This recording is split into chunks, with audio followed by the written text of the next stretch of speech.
नमस्कार, स्वागत छ कार्यक्रम संकल्पमा। म कल्पना भण्डारी। भूकम्प गएको 5 महिनापछि गठन भएको सरकारले गत साता नीति तथा कार्यक्रम ल्याएको छ। सरकारको नीति तथा कार्यक्रममा सामाजिक आर्थिक विकास लगायतलाई प्राथमिकता दिई देशलाई आत्मनिर्भर बनाइने उल्लेख छ। भूकम्पबाट प्रभावित 31 जिल्लाका क्षति भएका करिब 8 लाख घरका 1 जनालाई रोजगारी दिने र 2 वर्षभित्र क्षतिग्रस्त निजी आवास निर्माण गर्ने महत्त्वकांक्षी योजना अघि सारिएको छ। भूकम्पपछिको 1 वर्षमा सरकारले गरेको काम कारबाही र नीति तथा कार्यक्रम बीचको तादात्म्यता के छ? आजको कार्यक्रम संकल्प यिनै विषयमा केन्द्रित छ। अघिल्लो वैशाखमा भूकम्प गएपछि घर भत्किएका लाखौं जनता अहिले पनि पाल र सामान्य जस्ताको टहरमा छन्। सरकारले घर निर्माण गर्न अनुदान दिने आश्वासन पाएपछि पालमै जीवन निर्वाह गरिरहेकाहरू निराश हुन थालिसकेका छन्। यसैबीच गत चैत्र अन्तिम सातादेखि सरकारले दोलखा जिल्लाबाट अनुदान वितरणको प्रक्रिया सुरु गरेको छ। त्यस्तै 1346 जना नयाँ इन्जिनियर तथा सब इन्जिनियर भर्ना गरी निजी घर निर्माणमा जिल्ला खटाएको छ। भूकम्पबाट प्रभावित 31 जिल्लामा सरकारको उपस्थिति आशातीत द्रुत गतिमा हुन नसकेको आलोचना पनि हुने गरेको छ। यसैबीच सरकारले गत साता मात्रै ल्याएको नीति तथा कार्यक्रममा भूकम्पपछिको पुनर्निर्माणलाई प्राथमिकता दिइएको छ। राष्ट्रपति विद्यादेवी भण्डारीले प्रस्तुत गर्नुभएको नीति तथा कार्यक्रममा पुनर्निर्माण बारेका कार्यक्रम र योजनाहरू के छन् अनि त्यसमा भूकम्पकै क्षेत्रमा काम गरिरहेको संस्थाको दृष्टिकोण के छ? एकैछिन हेरौं यो रिपोर्ट। राष्ट्रपति विद्यादेवी भण्डारीले संसदमा प्रस्तुत गर्नुभएको सरकारको नीति तथा कार्यक्रममा मुलुकमा सिर्जित विषम परिस्थितिका कारण पुनर्निर्माणका लागि आवश्यक संस्थागत संरचना र कानूनी व्यवस्था तयार हुन केही समय लागे पनि तत्पश्चात पुनर्निर्माण सम्बन्धी काम तीव्र पारिएको जनाइएको छ।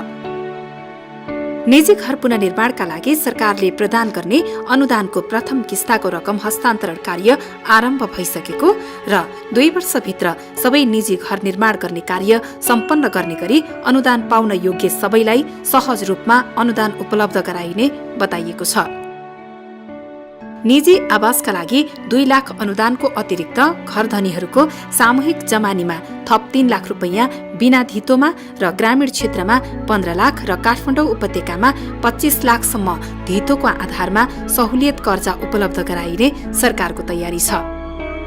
सुरक्षित घर निर्माणका लागि प्रभावित क्षेत्रमा नै प्राविधिक सहयोग उपलब्ध हुने गरी तालिम प्राप्त जनशक्ति खटाउने कार्य भइसकेको नीति तथा कार्यक्रममा जनाइएको छ। सरकारले गत वैशाख तेस्रो सातादेखि 1346 जना तालिम प्राप्त नयाँ इन्जिनियर तथा सब इन्जिनियरहरूलाई निजी घर पुनर्निर्माणका लागि भूकम्प प्रभावित क्षेत्रमा पठाएको छ। नीति तथा कार्यक्रममा भूकम्पको कारणले निजी घर निर्माण गर्न केही समय लाग्ने भएकोले आवासविहीन जनतालाई तत्काल छानामुनी ल्याउन सामूहिक आवास निर्माण गर्ने कार्य भइरहेको जनाइएको छ। भूकम्प प्रभावित क्षेत्रमा 1 घर 1 रोजगारी कार्यक्रम सञ्चालन गर्ने योजना छ। सरकारको नीति तथा कार्यक्रममा भनिएको छ, भूकम्पले घर ढले पनि आँट र जाँगर ढलेको छैन भन्ने नेपाली जनताको भावना अनुरूप पुनर्निर्माण तथा पुनर्स्थापनाको 5 वर्षे रणनीतिक खाका तयार गरी योजनाबद्ध रूपमा कार्यान्वयन गरिनेछ। त्यस्तै सरकारले भूकम्पबाट क्षतिग्रस्त पुरातात्विक सम्पदाहरू राष्ट्रपति तथा उपराष्ट्रपतिको कार्यालय तथा निवास, प्रधानमन्त्रीको कार्यालय, संसद भवन, सर्वोच्च अदालत लगायतका महत्त्वपूर्ण सरकारी भवनहरूको निर्माण प्रक्रिया अघि बढाउने बताएको छ। मै बनाउँछु मेरो धरहरा अभियानलाई अगाडि बढाई 3 वर्षमा धरहराको पुनर्निर्माण गरिने उल्लेख छ। त्यस्तै आगामी 3 वर्षभित्र सबै विद्यालयहरू, अधिकांश अस्पताल र स्वास्थ्य चौकीहरूको पुनर्निर्माण गर्ने गरी काम तीव्र पारिनेछ। 5 वर्षीय कार्ययोजना अन्तर्गत 2 वर्षभित्र सबै निजी घर र 5 वर्षभित्र भूकम्पले क्षतिग्रस्त सम्पूर्ण संरचनाको निर्माण कार्य सम्पन्न गर्ने गरी राष्ट्रिय पुनर्निर्माण प्राधिकरणलाई परिचालन गरिने सरकारको नीति तथा कार्यक्रममा उल्लेख गरिएको छ। सरकारको नीति तथा कार्यक्रममा निकै राम्रा कुरा उल्लेख गरिए पनि वास्तविक रूपमा ग्रामीण क्षेत्रहरूमा पुनर्निर्माणको काम कस्तो छ त? भूकम्प प्रविधि राष्ट्रिय समाज नेपालका उपकार्यकारी निर्देशक डाक्टर रमेश गुरागाई। इन्जिनियरहरू हायर गरेका छ, उनीहरूलाई एक लेभलको तालिम भएर उनीहरू जिल्लामा पुगेका छन्। अब अलिक ठुलो स्केलमा राम्ररी गर्न सकिएला कि भन्ने आश देखिया छ।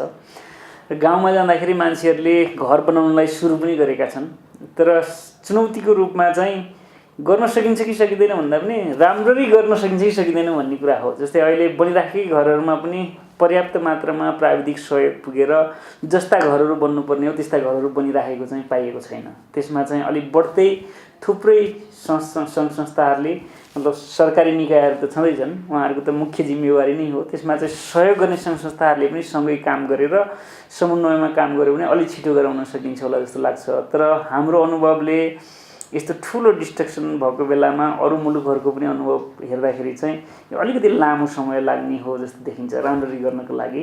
र साधारणतया यो चाहिँ 4 वर्ष 5 वर्ष जस्तो लाग्छ यदि रिकन्स्ट्रक्सनलाई सबै सिद्ध्याउनको लागि चाहिँ। अब हाम्रोमा अलिक छिटो गर्न सकिएला, तर त्यो चाहिँ 2 वर्षमा ठ्याक्कै सबै सिद्ध्याउँछौँ भन्न चाहिँ गाह्रो होला जस्तो चाहिँ लाग्छ। सक्यो भने त राम्रो भइहाल्यो। त्यसो त विपद उत्थानशील समुदाय र भूकम्प प्रतिरोधी घर निर्माणमा विगत 2 दशकदेखि कार्य गर्दै आइरहेको एनसेटले सरकारसँग पुनर्निर्माण अभियानमा प्राविधिक सहयोग गरी हातेमालो गरिरहेको छ। हामीसँग भएको सामर्थ्य, हामीसँग भएको एक्सपर्टिज नै यो चाहिँ प्राविधिक सहयोगको मात्र हो। त्यसैले हामीले वास्तवमा चाहिँ यो भनौँ न दर्ता प्रक्रिया, यो चाहिँ अनुदान वितरणको इनरोलमेन्ट अथवा त्यस पछाडि चाहिँ अरू कुराहरू आर्थिक सहयोग अरू कुराहरूमा हामीले गर्न सक्ने छैन। हामीले गर्ने भनेको प्राविधिक सहयोग हो र त्यो पनि एउटा मुख्य पाटो हो जस्तो हामीलाई लाग्छ। किन भन्दाखेरि फेरि घर बनाउँदाखेरि त गल्ती फेरि गर्नु भएन। घर बनाउँदाखेरि जस्तोसुकै घर बनोस्, काठको घर बनोस्, इँटा माटोको बनोस्, ढुङ्गा माटोको, सिमेन्टीको पिलरवाला, सबै खालका घरहरूलाई धेरै हदसम्म सुरक्षित पार्न सकिने तरिका भएको र त्यसको ज्ञान हामीसँग भएको हुनाले गर्दाखेरि त्यो कुरा सबैलाई बताउन पाए त आफूले बनाउने घर फेरि बनाउँदाखेरि कमजोर बनाउँछ भन्ने त कसैलाई लाग्दैन। त्यसकारणले गर्दाखेरि त्यही कुरा सबै गाउँमा पुगोस्। आफ्नो मतलब भनौँ न कस्तो टाइपको घर बनाउने भन्ने कुरा त आफ्नो आर्थिक क्षमता हैन, त्यहाँ उपलब्ध निर्माण सामग्री आदि इत्यादि कुराहरूमा भर पर्छ। तर जस्तोसुकै घर बनाए पनि बलियो बनाउन सकिन्छ, धेरै हदसम्म बलियो बनाउन सकिन्छ भने त्यो कुरा चाहिँ जसरी पनि त्यहाँ पुग्नुपर्छ भन्ने हाम्रो सोचाइ हो। र हामीले यो युएसएआइडीको सहयोगमा यो चाहिँ बलियो घर भन्ने जुन कार्यक्रम छ त्यो 3टा जिल्लामा र 3टा जिल्लाको केही गाविसहरूमा खास गरी प्राविधिक सहयोगको लागि हामीले काम गरिरहेका छौँ। अहिले सरकारले दिने अनुदान कुर्दै 1 वर्ष बितिसकेपछि केही ठाउँमा घर निर्माण गर्ने कार्य पनि सुरु भइसकेको छ। सरकारले ल्याएको मापदण्ड र नियममा आधारित नरही घर बने त्यसले फेरि पनि जोखिम बढाउँछ नै। अहिले बनिरहेका घरहरू कति सुरक्षित होलान् त? सबै ठाउँमा उत्तिकै छैन। बनाएको चाहिँ हामीले औसतमा यसो हेर्दाखेरि 100 10% जस्तोले चाहिँ धेरै ठाउँमा बनाएको जस्तो देखियो फिल्ड भिजिट भर्खरै गरेर आउँदाखेरि। र त्यो 10% जस्तोमा चाहिँ केहीले राम्रो पनि गर्नुभएको छ, तर धेरै जसोले चाहिँ अब बताएकै छैन हामीले, त्यो त हाम्रो कमजोरी भयो। त्यसकारणले गर्दाखेरि उहाँहरूले सबैले राम्रो गर्न सक्नु भएको छैन अहिले। तर त्यसलाई पनि हामीले सोचिराखेका छौँ, जसले त्यसरी बनाउन सक्नु भएको छैन त्यसलाई पनि कसरी सुधार गर्न सकिन्छ भन्ने एउटा पाठ हो। र सँगसँगै एकदमै चाँडो यो चाहिँ प्राविधिक सेवा सबै ठाउँमा पुर्याउनु चाहिँ एकदमै टटकाएर देखिन्छ। एनसेटका उपकार्यकारी निर्देशक गुरागाई आगामी 2 वर्षभित्र 60% घर निर्माण सम्पन्न हुने अनुमान गर्नुहुन्छ। भूकम्पीय जोखिमयुक्त क्षेत्रमा रहेको नेपालका लागि भूकम्प नियमित नियति नै हो। त्यसैले हरेक संरचना भूकम्प प्रतिरोधी बनाउनै पर्छ। पुनर्निर्माणको यो अभियानलाई देशलाई सुरक्षित र जोखिमका दृष्टिले व्यवस्थित संरचना निर्माण गर्ने अभियानका रूपमा उपयोग गर्न जरुरी छ। सबै बन्ने जति घरहरूलाई सुरक्षित बनाउनको लागि, सम्पूर्ण समुदायलाई सुरक्षित बनाउनको लागि यसले ठुलो एउटा मौका दिएको छ। यसमा हामी चुक्यौँ भनेदेखि फेरि अर्को ठुलो यस्तै विपद खेप्नुपर्ने हुन्छ, त्यस्तै मौका फेरि पाउनको लागि, जुन हामी चाहँदैनौँ। त्यो हिसाबले अहिले साह्रै ठुलो मौका हो। यो मौका वास्तवमा यो भुइँचालोबाट भत्किएका जिल्लाहरूमा मात्रै होइन, त्यसको प्रभावले गर्दाखेरि अरू बाँकी 31वटा जिल्ला अथवा अझ सबै 75 जिल्लामा चाहिँ सुरक्षा बढाउने अवसरको रूपमा चाहिँ यसलाई लिनुपर्छ भन्ने हामीलाई लाग्छ।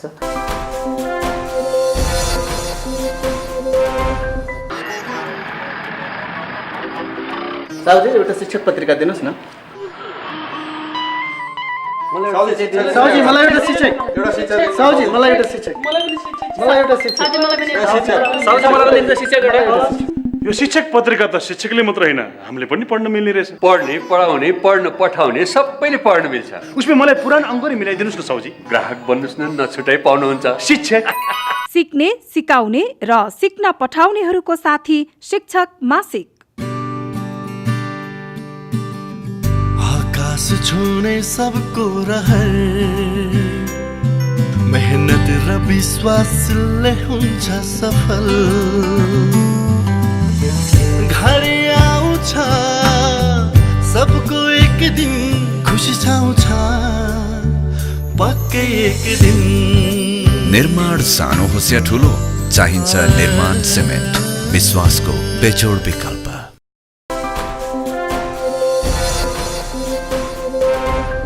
सरकारको नीति तथा कार्यक्रममा अस्थायी आवास निर्माणको क्रम सुरु भएको बताइए पनि तदनुसारको काम भने भएको छैन।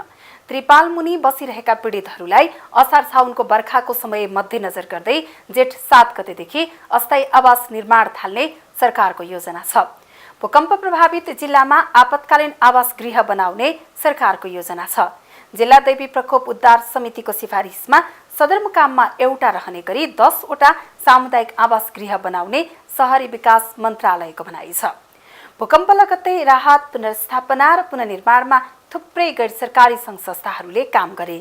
यी संस्थाहरूको काम कारबाही कस्तो रह्यो? अहिले सरकारले ल्याएको नीति तथा कार्यक्रमलाई सघाउन उनीहरूको भूमिका कस्तो हुनेछ?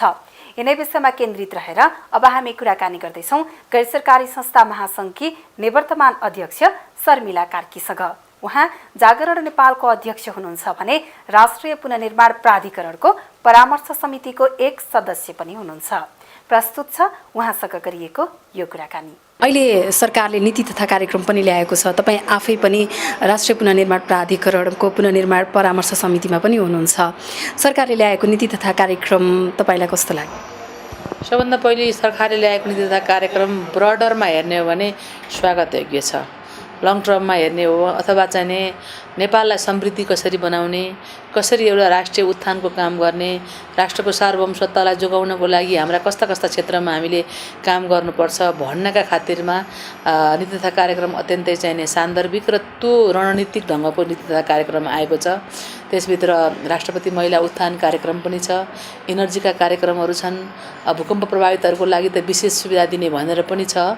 यसरी हेर्दा समग्रतामा कार्यक्रम नीति तथा कार्यक्रमले नेपाली जनताहरूलाई विकास गर्नको लागि बाटो डोर्याउने देखेको छु मैले। यसमा चाहिँ भूकम्पपछिको पुनर्निर्माणलाई प्राथमिकता दिइएको छ भनिएको छ। 2 वर्षभित्र निजी घर निर्माण सम्पन्न गर्ने, 3 वर्षभित्र यो सबै विद्यालय सङ्घ संस्था अथवा सरकारी कार्यालयहरू पनि सम्पन्न गर्ने भनिएको छ।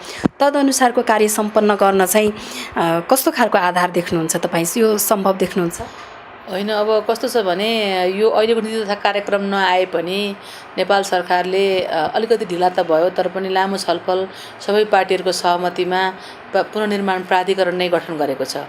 पुनर्निर्माण प्राधिकरणलाई हामीले चाहिँ सबै किसिमको अथोरिटी, एउटा शक्ति, पावर चाहिँ दिने काम पनि गरेको छ। त्यसले गर्दा नीति तथा कार्यक्रम भनेको त सरकारले उसलाई सहयोग गरिदिने एउटा चाहिँ बाटो हो। प्राधिकरणले नै यो कामहरू सबै गर्नको लागि सुरुवात गरिसकेको छ। जहाँसम्म तपाईँको चाहिने अरू मन्त्रालय म आफै पनि त्यसको चाहिँ एउटा सल्लाहकार समितिमा रहेको, परामर्श काउन्सिलमा रहेको कारणले गर्दाखेरि पनि अन्य मन्त्रालयहरूसँगको संयोजन, जस्तै भर्खरै म गोर्खा बारपाक गएर आएको थिएँ, त्यहाँ हेर्ने हो भनेदेखि सरकारको प्राधिकरणले काम सुरु गरिसकेको अवस्था छ। भनेको अर्थ 50,000 दिने जुन सुरुको एउटा अवस्था छ त्यसको लागि काम सुरु भइरहेको छ। तर समस्या के छ भन्दाखेरि आफ्नो त्यो ठाउँमा स्कुल भत्केको ठाउँमा स्कुल बनाउन मिल्दैन, पुलिस चौकी भत्केको ठाउँमा त्यहाँ मिल्दैन, सबै पहिरोले लगेको छ। त्यो अझ हामीले त के अहिलेको पुनर्निर्माण प्राधिकरणको एउटा चाहिँ नीति अनुसार त के भनेको छ भने माटो टेस्ट गरेर जाँच गरेर फेरि बन्दाखेरि त्यही भत्किने अवस्थामा नहोस्, भैँचालो प्रतिरोध गर्ने खालको चाहिँ घरहरू बनाउन सकियोस् भन्ने कुरा छ। तर अन्तर मन्त्रालयको चाहिँ जुन एउटा संयोजन गरेर निर्णय गर्नुपर्ने कुरा हो, त्यो ठाउँमा कुन चाहिँ जमिन चाहिँ हामी त्यो साझा सम्पत्तिको रूपमा दिन सक्छौँ, कसरी दिन, तत्काल उनीहरूलाई कसरी उपलब्ध गराउने, यो काम चाहिँ भएको छैन। यो भित्र आन्तरिक रूपमा अन्य धेरै मन्त्रालय जोडिँदा रहेछन्।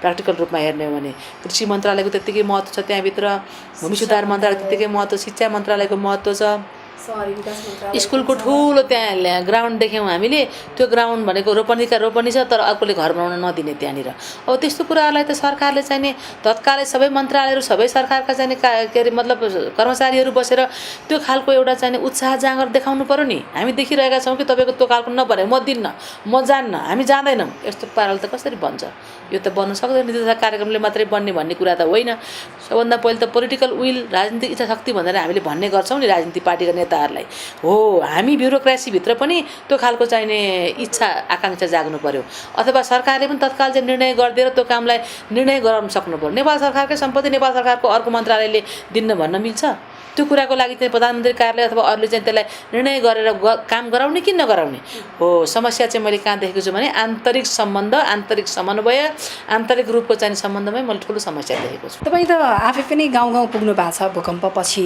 गाउँ गाउँमा पुग्दाखेरि चाहिँ तपाईँले त्यही काम गरिरहँदाखेरि चाहिँ कस्तो खालको समस्या देख्नुभयो जस्तो अहिले तपाईँले भन्नुभयो नि राजनीतिक दलहरूको इच्छा शक्तिको कुरा गर्नुभयो समुदायका सदस्यहरूको अनि लोकल अथोरिटीहरूको पनि कस्तो लाग्यो तपाईँलाई काम गर्न सबैको कामहरूको कुरालाई हेर्दा कस्तो छ भने नगरौँ भन्ने कसैको पनि छैन छिटो नगरौँ भन्ने पनि कसैको छैन सबैको मुखमा मैले सुनेको छु सरकारले गरेन ढिलो भयो भन्ने कुरा त्यो पनि ठिकै हो सरकारले नै गर्नुपर्ने हो कुनै पनि राज्यमा आएको विपत्तिको लागि त्यसलाई सम्बोधन गर्ने काम सरकारको नै हो तर कुरा के त भन्दाखेरि यसका डाटाहरूको चाहिँ सही किसिमको डाटाको अवस्था डाटा ल्याउनेले लिएर आइदिनु पर्यो सरकारको चाहिँ राजनीतिक यो तपाईँको चाहिँ सचिवहरू चाहिँ एकदम काममा रहनु पर्यो सचिवहरू एकदम तबाह भएर त्यहाँबाट कामबाट कहिले भाग्नु जस्तो कि अवस्थामा रहिरहेको भनेर कति ठाउँबाट रिपोर्टिङ गर्नुहुन्छ हामीले पनि त्यो कुरालाई देख्यौँ त्यो गर्नु पर्यो डुप्लिकेसन नगर्नको लागि हामी जस्तो गैर सरकारी सङ्घ संस्थाहरूले पनि त्यहाँ एउटा ए भन्ने एनजिओ गएको छ भने बी भन्ने एनजिओ त्यहाँ किन जाने नजाउँ न त हामी भनेर हामीले पनि इमान्दारिता देखाइदिन पर्यो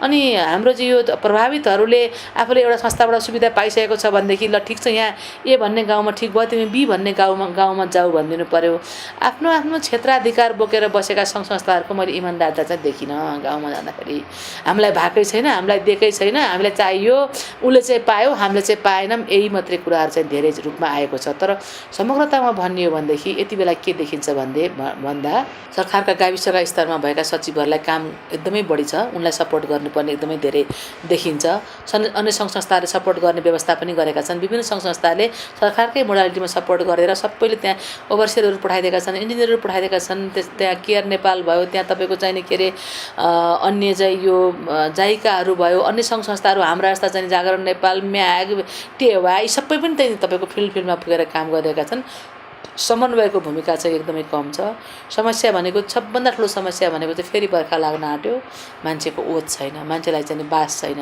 प्लास्टिकमा अहिलेसम्म प्लास्टिकको छानोमा अहिलेसम्म बसिरहेका छन् कतिपय मान्छेहरू भने कतिपय सक्ने मान्छेहरूले त घर पनि बनाइसकेको अवस्था छ अब घर बनाउँदाको अवस्थामा समस्या के छ त भन्दा सरकारले एउटा चाहिने नीति तोकिदिएको छ घरको लागि एउटा प्रविधि दिएको छ घरको लागि अब त्यो घर उहाँहरूले आफ्नै किसिमले बनाउनु भयो भनेदेखि त्यो उहाँहरूले पाउने 2 लाख नदिने भनिएको छ एउटा भूकम्प प्रतिरोधी चाहिने एउटा किसिमको क्राइटेरिया दिएको छ त्यो क्राइटेरियामा रह्यो भने त्यो पाउने रहेन भने नपाउने म भर्खर गोर्खा गएर आउँदा 200 भन्दा बढी घर चाहिँ हाम्रो फलानु गाविसमा एउटा एबी गाविसमा बनाइसकेको कुरा उहाँहरूले भन्नुहुन्छ अब उहाँहरू चाहिँ के कुरा बुझ्न आउनु भएको थियो गाविसमा भने म गाविसमै पनि धेरै घन्टा बसेँ हेर्नको लागि अब त्यो हामीले बनाएको घरको पैसा पाउने कि नपाउने हामीले त बनाइसक्यौँ कसरी बस्नु त नबनाउने हो भने हिउँदबाट बर्खाबाट हिउँद लाग्यो हिउँदबाट फेरि बर्खा लाग्न आँट्यो त हाम्रो पैसा त पाउनुपर्छ भनेर भनिरहनु भएको छ सरकारले भन्छ त्यो प्रविधिभित्र रहेर बन्न पर्यो त्यस कारणले व्यापक रूपमा चाहिँ के खटाउनु पर्यो भनेदेखि प्राविधिज्ञहरू अन्य सेवा सुविधाहरू चाहिँ कसैले घर बनाउँछ भने पनि बनाओस् 2 लाखले पुरै घर त बनिँदैन नि त त्यो त एउटा चाहिँ सपोर्ट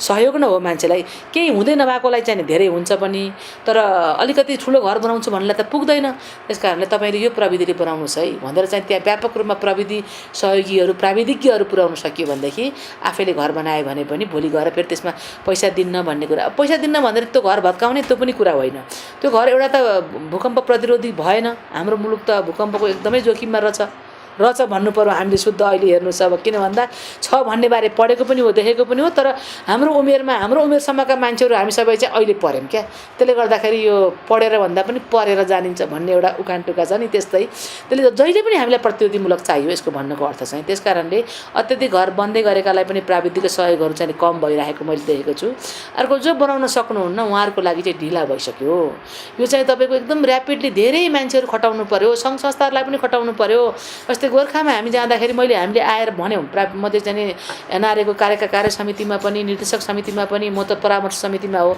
2-4 महिनामा एकचोटि चाहिँ बैठक बस्छ तर म प्रोएक्टिभ सक्रिय भएर चाहिँ तलका समितिहरूलाई पनि कुराहरू गरिरहेको छु छिटोभन्दा छिटो हुनु सरकारले गरेको प्रवृत्ति प्रक्रियाहरू राम्रो छ तर कम्ती भएपछि के गर्ने व्यापक गाविसहरू इफेक्टेड छन् प्रभावित छन् त्यहाँ पुगेको छैन त्यसैले यतिखेर हामीले आह्वान गर्ने भने हजारौँ भोलिन्टियर स्वयंसेवकहरूले पनि काम गरिदिन्छन् गएर चाहिँ 1 हप्ता 1 महिना चाहिँ गएर कुनै भुइँचालो प्रभावितमा काम गर्न पाए गर्दैन मान्छेले जीवनमा एउटा सेवा नै हो त भनेको त्यसले अत्यधिक उहाँहरूलाई खटाएको खण्डमा बन्दै गरेका घरहरू पनि प्रवृत्ति चाहिँ रहित बन्दैनन् र भोलि उनले 2 लाख रुपियाँ पनि पाउँछन् यस्ता खालका चाहिँ नि बिचमा कोअर्डिनेसन गर्नुपर्ने कुरा र त्यो खालको सुविधाको चाहिँ एकदम बढी चाहिँ ग्याप देखिएको छ।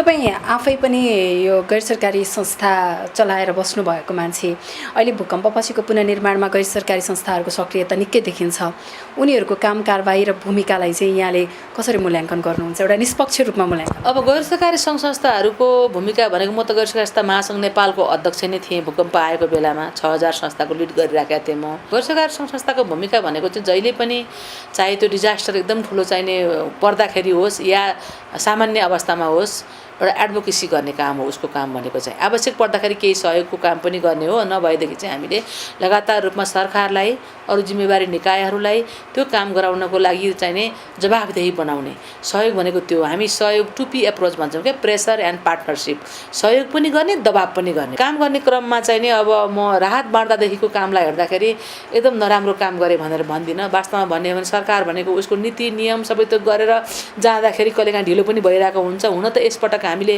बेलैदेखि म आफै गैर सरकारी संस्था महासङ्घको अध्यक्ष भएर मैले यो कुरालाई पनि धेरै ध्यान दिएर काम गरेँ कि हैटी जस्तो चाहिँ नहोस् अन्य ठाउँहरू जस्तो नहोस् गैर सरकारी सङ्घ संस्था भनेर भोलि जो पनि आउने जे पनि गर्ने सबै चाहिँ भोलि गएर लथालिङ्ग कहाँ के भयो भनेर सरकारले चाहिँ थाहै नपाउने अवस्था बढ्न हुँदैन हामीले सरकारलाई नै सहयोग गर्नुपर्छ सरकारको चाहिँ नि नीति उसको चाहिँ नि एकद्वार प्रणालीलाई सहयोग गर्नुपर्छ भनेर मैले त एकदमै जोडदार रूपमा सपोर्ट गर्ने काम गरेँ तर त्यसो भन्दाखेरि मान्छे छटपटाएर मरिराखेको छ सरकारको नीति चाहिँ नि को लागि चाहिँ एकदम सरकार प्रोएक्टिभ सक्रिय भएन भने त कुरेर बस्ने हामीले तर नबस्ने काम त गरेनौँ हामी कुरेर पनि बस्यौँ तर सरकारलाई हामीले सहयोग गऱ्यौँ कन्भिन्स गऱ्यौँ गएर बाटो फुकाइदिनको लागि हामीले अनुरोध गऱ्यौँ र डिडिआर जिल्ला लेभलको चाहिँ दैविक प्रकोप समितिहरूसँग मिलेर काम गऱ्यौँ यसरी हेर्दा मैले सकारात्मक भूमिका देखेको छु निकै ठुलो सहयोग पनि देखेको छु अझै उनीहरू सहयोग गर्न तयार भएर बसेका छन् अन्तर्राष्ट्रिय आइएनजिओहरू तर यहाँ चाहिँ नि सरकारको नीति नै क्लियर भइरहेको अवस्था छैन कहिले घर बनाउने कहिले नबनाउने कहिले यो मात्रै गर्ने कहिले यति गर्न दिने भनिराखेको छ त्यसमा पनि हामी